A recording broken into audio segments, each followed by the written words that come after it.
क्या करते हो? बोला, इशारा किया पेड़ की ओर, जो सूखे लकड़ी होते हैं उसको मैं तोड़ता हूँ और इसको बाजार में बेच के रहते कहाँ? तो उसी बगीचा में उसका एक कुटिया था, दिखाया इशारा करके, उसी कुटिया में रहते हैं।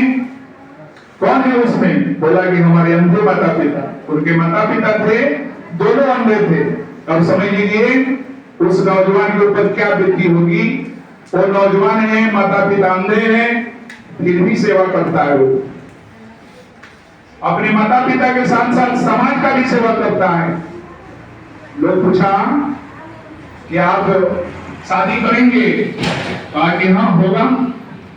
इतना ही बात पूछ के और फिर लोग रिटर्न चले गए। राजा से जाकर अपनी बात कहे कि सावित्री जैसा करी वैसा लड़का तो है, लेकिन बहुत निर्धन है, बहुत गरीब है। सावित्री को बुलाया गया, पूछा गया तो सावित्री बोली कि पिताजी बताइए, यहाँ कोई राजा बन के आता है कि कोई रंग बन के आता है, कोई पद लेके आता है, कोई पैसा लेके आता है? राजा बोले नहीं। बोले कि आप क्यों इसके बारे में चिंता करते हैं? अगर सत्य को धारण किया है, सत्य को अपनाया है, तो सब कुछ ठीक हो जाएगा।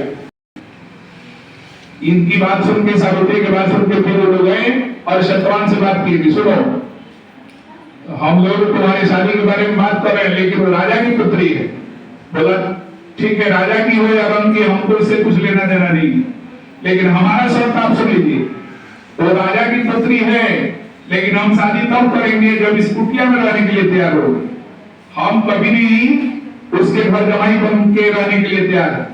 देखिए त्याग की बात। आज लोग शादी में सोचते हैं उसका भाई नहीं हो ताकि हमको नौकसा मिल जाए, लेकिन वो कह रहा है कि राजा है तो कोई बात नहीं, हमें उसके धन की आवश्यकता नहीं है, हम जो है अपने घर रखेंगे और घर जमाई नहीं बनेंगे। मतलब लोभ की कोई बात नहीं। फिर बातें आगे बढ़ी। सत्यवान का कुंडली लिया गया, कुंडली मिलाया गया तो पता चला कि सत्यवान का अल्पायु है, 1 साल के अंदर सत्यवान का देहांत हो जाएगा। कोई पिता नहीं चाहेगा, अमीर हो या गरीब, कि हम ऐसे बर से शादी करें जिससे हमारी बेटी 1 साल बाद विधवा हो जाए। लेकिन ऐसा सावित्री से पूछा गया तो सावित्री बोली कि बताइए कि जन्म माता पिता देते हैं तो भाग में दाता नहीं हो सकते, किसका मृत्यु कब होगा ये नियंता जानता है। यहाँ जन्म और मृत्यु हम सबों की बस की बात नहीं। इसलिए पिताजी हम आपसे कहते हैं कि अगर सत्य के साथ एक क्षण भी मेरा जीवन व्यतीत हो जाए तो हमारा जीवन सार्थक हो जाएगा। सत्यवान की बात, सावित्री की बात सुनकर 62 वर्ष पिता उनके कहेगी बेटी जिसपे खुश रहे पिता का बहुत धर्म बनता है। कंडीशन के हिसाब से शादी हो गई और सावित्री सत्यवान के घर चली गई। जिस दिन गई पहले दिन सत्यवान से अपनी बात कही, पतिदेव ये शरीर आपका है, आप जब जैसे जिस रूप में आपकी सेवा के लिए मैं तत्पर हूं, लेकिन मेरा एक शर्त है। सत्यवान बोले तुम्हारा 1000 शर्त अगर हमारा मंजूर है तो तुम्हारा एक शर्त जो भी होगा वो भी हमें मंजूर है।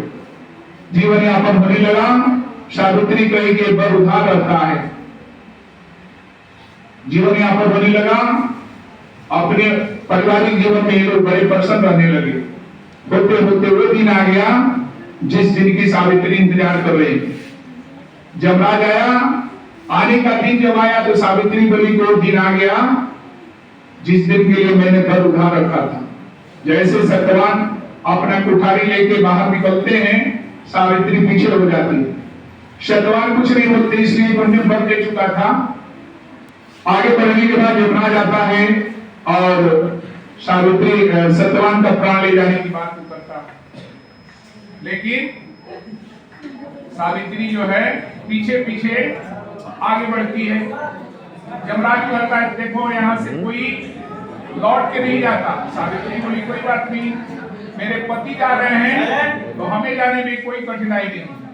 फिर दूरी जाने के बाद जब हट लगाती है सावित्री तो यमराज बोलते हैं सुनो, एक बात मुझे सुनी है, तुम चाहो तो कोई वर मांग सकते हो।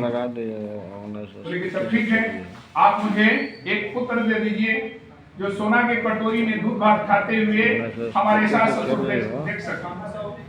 उन्हें कहा क्यों मस्तू, ऐसा ही होगा। और फिर सत्यवान को लेके यमराज आगे बढ़ने लगे। सावित्री फिर पीछे पीछे जा रही थी। यमराज बोले, सावित्री अब क्यों आ रही हो? यमराज से सावित्री की बात करें। सावित्री बोली कि आप ही बताइए, अगर मेरे पति ही नहीं रहे तो मैं पुत्रवती कैसे बनूंगी? यमराज इसके हट जाके हाथ जाते, अरे शांत रहिए, अरे शांत रहना है, शांत रहना है, 10-5 मिनट शांत रहना है। हमारी आवाज पीछे जा रही है। आ गया।